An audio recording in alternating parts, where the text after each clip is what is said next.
Nakailaw yung CVT, check engine, and ABS. Si-ship, pinipindot ko yung mode button, pero hindi siya nag-ship.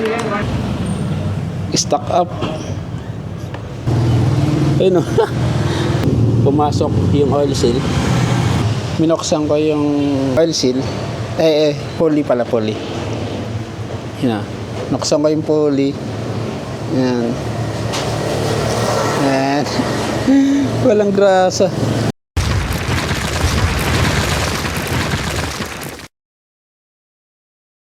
Yo, what's up mga pengo? Welcome to another episode. Alright.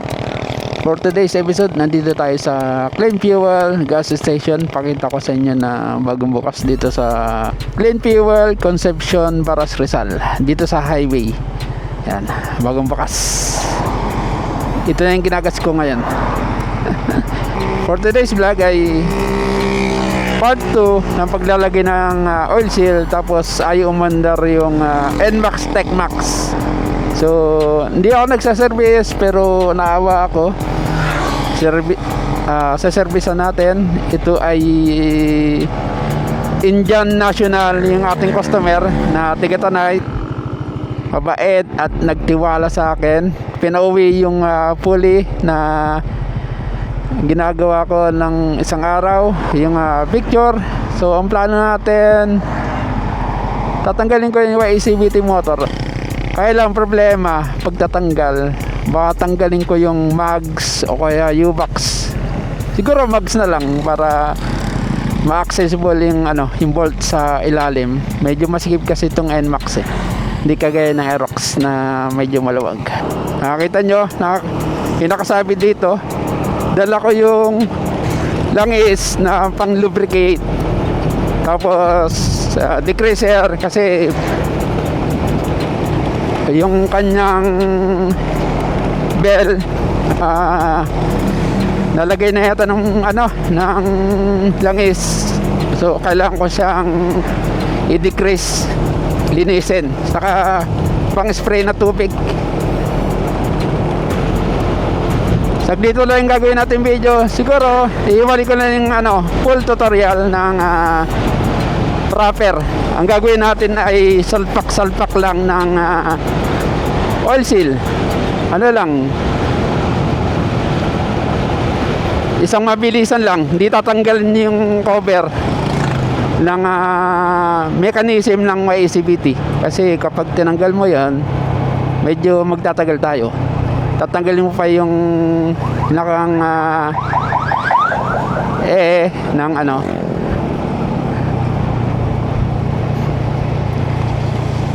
sa may YACVT, pinakang soksokan sa may sensor ng primary shift, kailangan mong tanggalin. A few minutes later.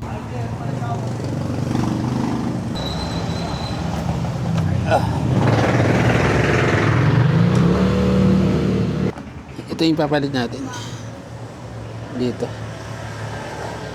Yan, magkasing laki naman. Yan.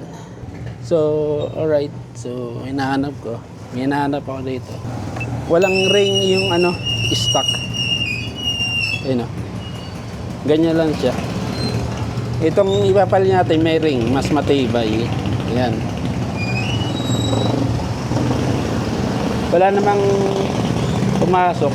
Gagawin natin ay kukuha tayo ng langis. Lubricate natin. Yan. Lubricate. Bagong langis yan. Yan. Lubricate natin. Tapos ito. Ito lang pala. Lubricate. Yung kapal niya ay 5.7 mm lalim. 8.4. So 8.4, 5.7, 8.5 pa nga eh. So gagawin natin, ipapantay na lang natin dito. So ganito lang naman yung gagawin natin. Lagyan natin. Yan. May rubber mallet tayo. Kuha tayo nito. Yan. Tama-tama din. Hindi siguro din. Kaya din. Using 10mm. Yan o. Or ito. Binaligtad ko. 10mm tapos extension. Binaligtad ko na lang para lumapat.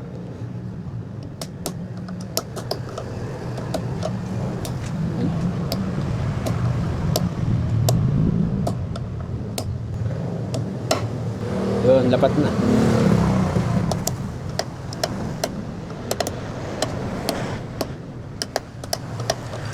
Matibay na yan mga penyo. Ayan, alright mga penyo. So, lumapat na.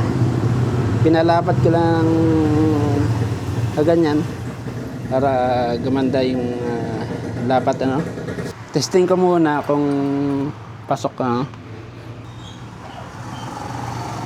O, pasok. Okay.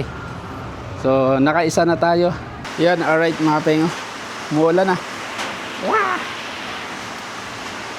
And, natanggal ko na yung tornilyo ng YACVT motor. And, tinanggal ko yung gulong para maluwag. Medyo masikip eh. Bolt. Yan, bolt.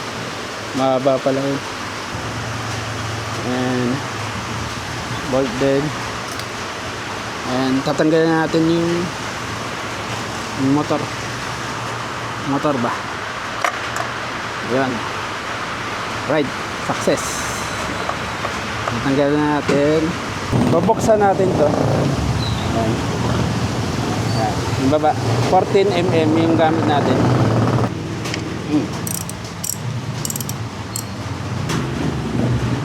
May ano pa rin, oil seal. Yan, may oil seal.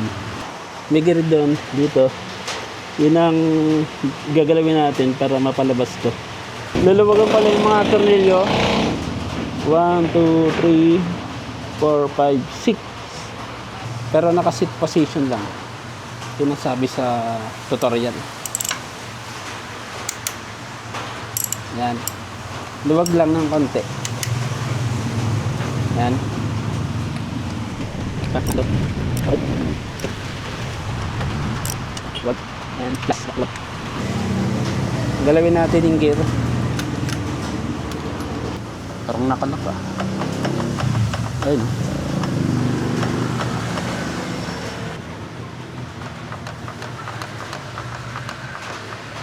Hindi magalaw. Kung nag-stock up.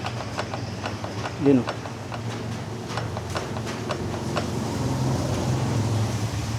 Alright mga pengi, matigas. Para siya nag-lock. So kailangan alisin to. Alisin ko muna yung ano. Ito. Ay, putak. Ayan, may o-ring.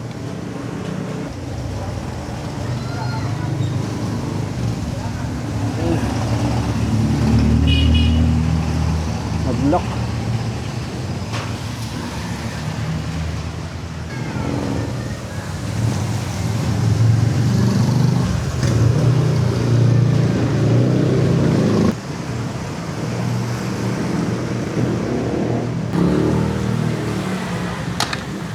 Yun.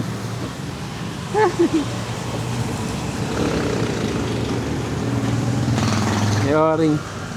Yan. Okay. Ganito siya. Ayun. Okay. Dito, nag-lock dito. May ikot lang pala yun. Ito, huwag nang kalimutan. May dowel, tapos o-ring. Lagyan natin dun sa taas. Hugutin natin. Nagasgasan yung ano.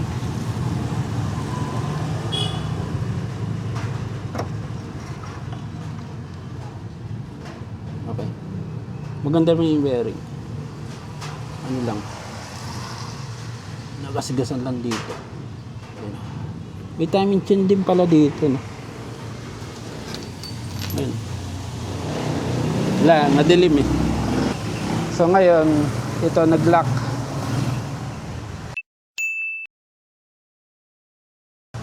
Anong gagawin natin? Kailangan matanggal natin to. Alright mga pengo. So, napagbukas na tayo. Yan ah. NMAX Techmax yan. Tinanggal ko yung gulong. Tapos, nagka-problema tayo dito. Dahil maling kabit ng oil seal, hindi kinalas. Nagkaroon ng tama to. Sumikip, pack up. Parang napersa. Bawa, ito. Pakaliwa kasi pasok nito yun. Dulo sa dulo yun eh. Saan ba dulo ito? Ito. Dulo. Ito. Dulo.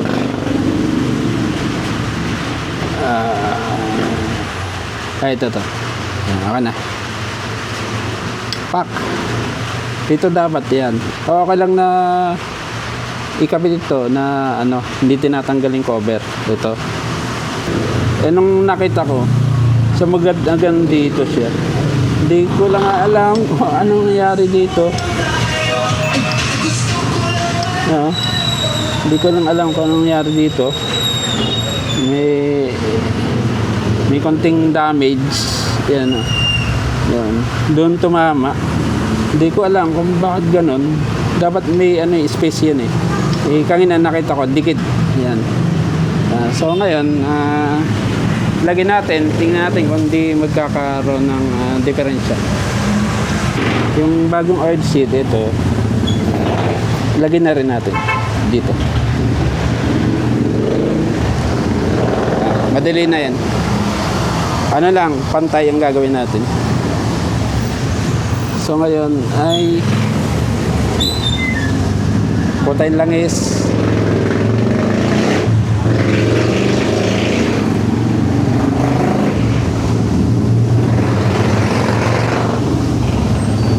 Langis lang. Napwera sa to. Kaya wala tayong magagawa kung di buksan. Kasi stock up. Yun talaga. Tapos lagyan din natin to. Ayan. Siguro nasobrahan sa pasok ng oil seal. Kaya nasira to. Oh my goodness. Dapat pinag-aaralan to eh. Hindi lang basta kabit. Wait lang. Dapat pantay yung pagkakalapat natin dito. So kamay muna natin.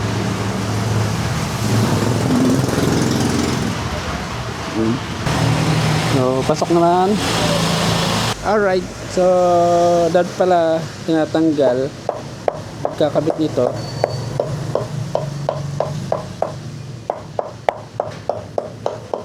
Pukpok lang. Okay na. Nakabit na natin.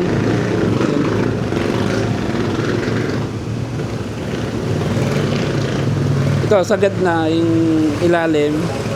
Tapos sagad na dito. Dapat yung nakapantay lang sa labas. Huwag nyo ilulubog. Yan.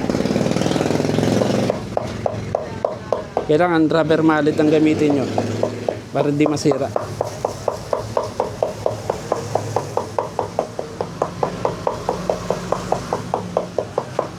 Ayan, alright, good to go na. And kompleto na. Nakabit natin yung oil seal. Ayan, kailangan ganyan. Yung lapat, pantay lang. Sakto sa ilalim, yung pantay. Ayan. Pantayin nyo lang dito. Okay na yun. May gatla. Ayan. Dito. Tatapat. Ayan. Tapos, ibabaon natin.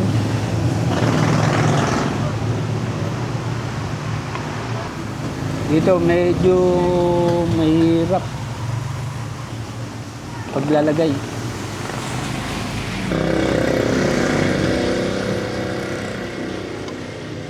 Alright, mga pengo. So, nakabit ko na sa wakas to.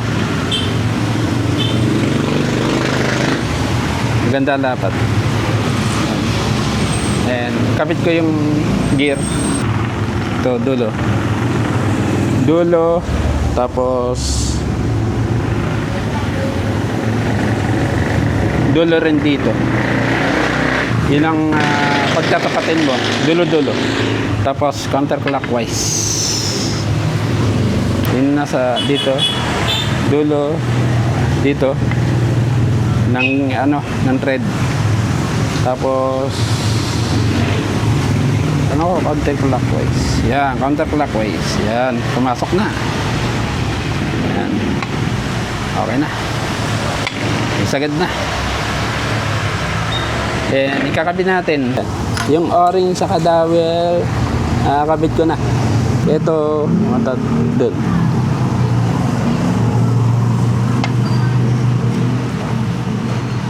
Kailangan lumapat. Yan. Yan. Yan, lumapat na. Pasok na pasok. Kung makikita nyo, sagad na sagad yan, naka-seat position. Yan, sakto lang yung kanyang oil seal. Hindi siya lumalampas. Sakto lang. 10 Nm of torque yung higpit ng tornilyo. Yan, 10. 10. 10. 10. 10. 10. 10. Okay na. 10. So, gawin natin 15. Okay na.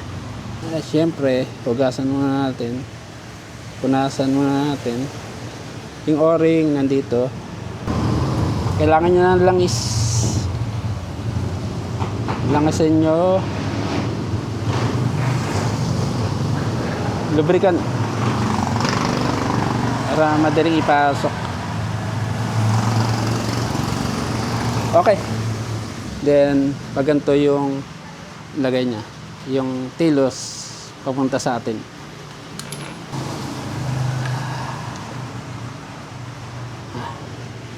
Arrow, tapos yung butas. Yan.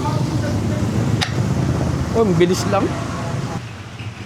Ikot natin. Yan. Oh, yan. Then, lagyan natin tong sensor. Tapos pag ganito, doon natin inalis. Yan.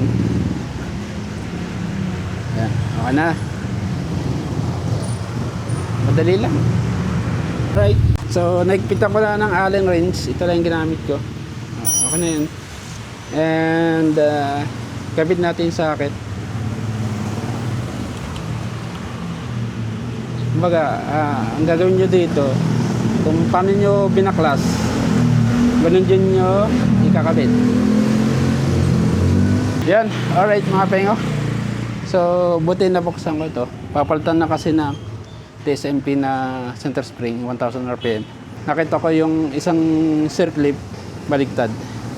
Tapos, siyempre, yung ating customer, kasi home service to no? May pa Jollibee pa. Wow! Mabait talaga yung mga... Okay, meron pang French fries. Grabe. Tinatanong ako kung ano yung gusto ko eh. Sabi ko, kahit ano. Kahit nga silog, okay lang. Salamat kay... Anong pangalan yan? Ayokong banggitin kasi may business sila eh. No? Oh. Grabe. Yun o. Kain. Muntik ko nang kunin yung gravy to. Grasa. Muusok pa. So, kakain tayo na merong grasa sa kamay. Sarap.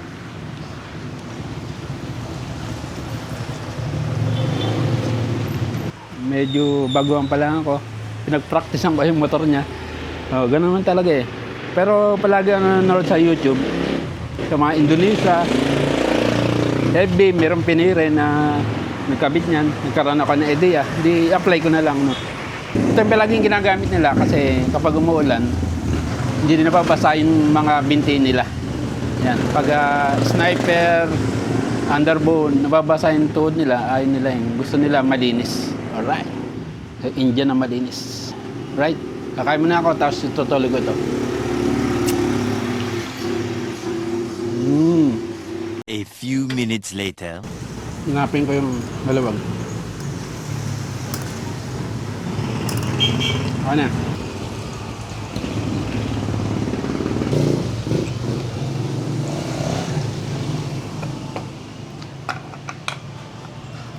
Remember, nag-post ako sa Facebook sa community nito. Ito yung binuksan ko, tapos nire-regrets natin. Yan. Okay na ulit. Kakapit na rin natin.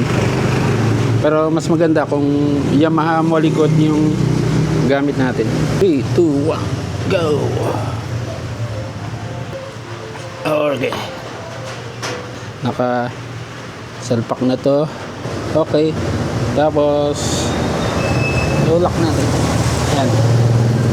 Hindi na sasamasagad. Saka umiikot na. Diagnose Smart FI Eco. Yan. Ilaw na. Smart FI.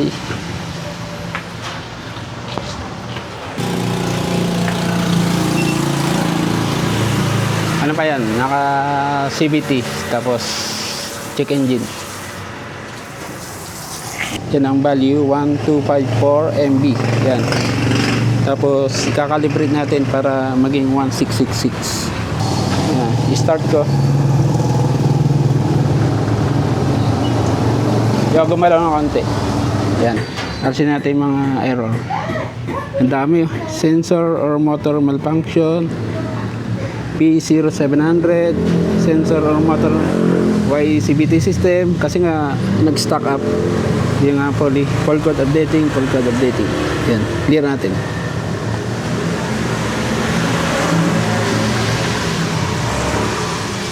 Yan. Clear na. Yan. Check ulit natin kung meron pa.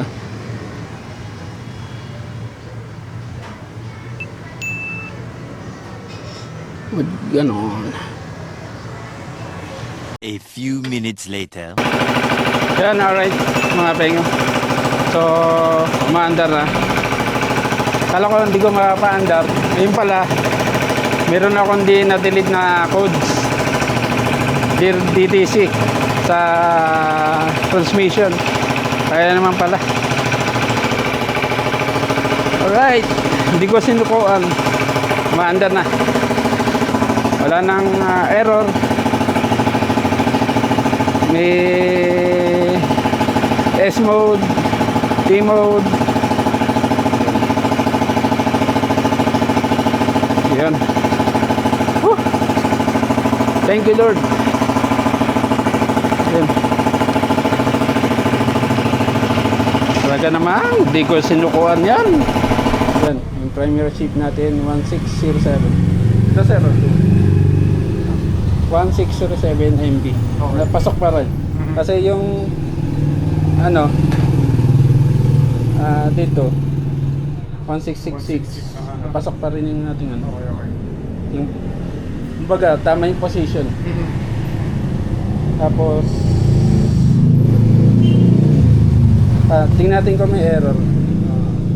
Pero kanina wala na. Hindi ko na ganito sa iyo, nagmamadali tayo. Kaya read natin.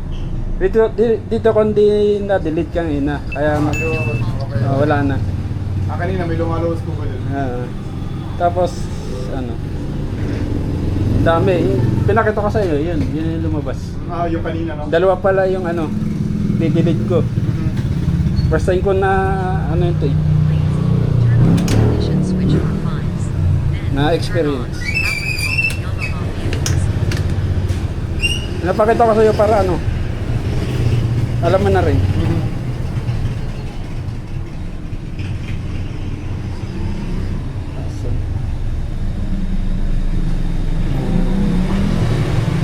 natin, read natin. Nagka-error ito nung ayaw umandar. Pinilit ko lang yun. Yung sensor secret malfunction. Gano'n ang ayaw umandar lang yun. Kanina, no? Okay. Hindi na natin. Para walang error. Yan.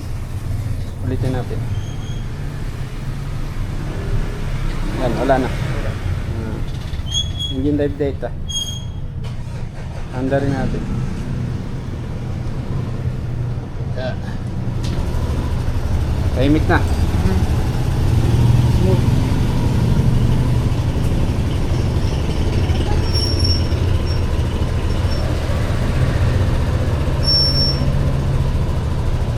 Tama. Naging RPM na. Tahimik ng... Parang bangon na ba sa kasa, no? Oo. Sa akin last spot na eh. Marami ng... Basta tumahimik.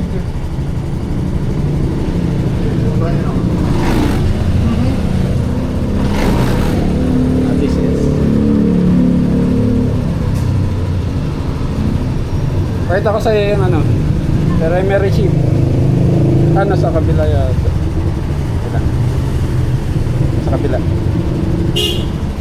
Dito pala. Ibabago siya. TCU.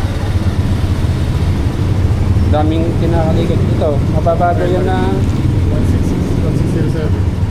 di pag piniga, gagalaw yung pulley. Pag nagbago ito, umabante. Okay.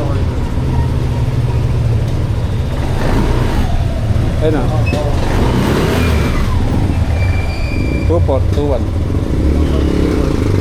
Damage siguro okay Ibig sabihin, okay yun. Gumagalaw yung pulley. Okay na. Sobrang tahimik. Parang bago. Tahimik na, basta mahimik. 21. Parang bago na ba sa kasa, no? Ilang order na to? 22,000. Alright. Natin. Wala nang error. Pwedeng mag-smooth. Pwedeng mag-smooth. Pero tahimik yung motor. Big sabihin, hindi nawawalwal. Nang pagpunchabi lang. Yo, what's up mga pengo? Yeah! Success! Yung ating ginawang pagkumpone.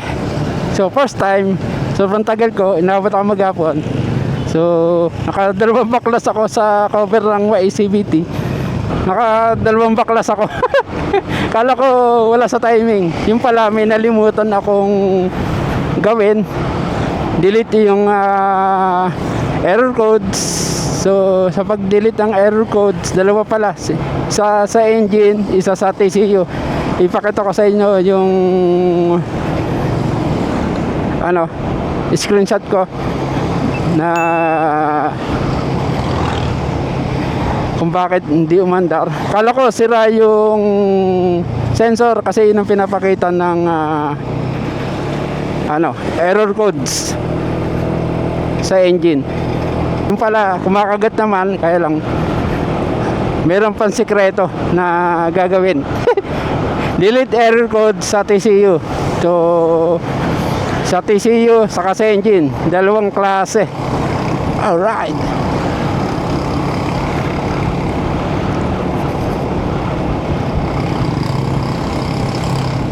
Nung first na punta ko, binayaran ko ng 500. Tapos itong nakatapos na 550 yung binigay sa akin. Para sa akin okay na yun, yung ganong bayad. Ano lang, sa knowledge, di ba? Meron tayong knowledge, saka natutunan tayo. Parang ayaw ko na home service Eset. Hindi ako makapag-isip. So, yung Pero alam nyo na kung saan kayo pupunta. Pag tiga Rizal kayo, Antipolo. Kung kayo tiga Antipolo, Cainta, Binangonan, Moron, Tanay, Baras, saka Pililya, sa akin na kayong magpagawa. So magpa-maintenance na lang kayo sa akin ng every 6,000 kilometer ng YECVT cleaning. So bumili na ako ng Yamaha Molykote. Yun na lang yung lalagay natin kesa sa Molykote na nabili natin dati. Medyo matubig, hindi siya ayok ilagay sa primary ship. So ganito na lang mga pengo. Huwag nyo lang kakalimutan mag-subscribe para sipagin tayo sa pagbablog at pagkakalikot ng NMAX TechMax. Yan, nasa tamang channel kayo mga pengo. Hit nyo lang yung subscribe button and bell notification for more updates and episode. Alright mga pengo, stay safe and ride safe always. And bye bye.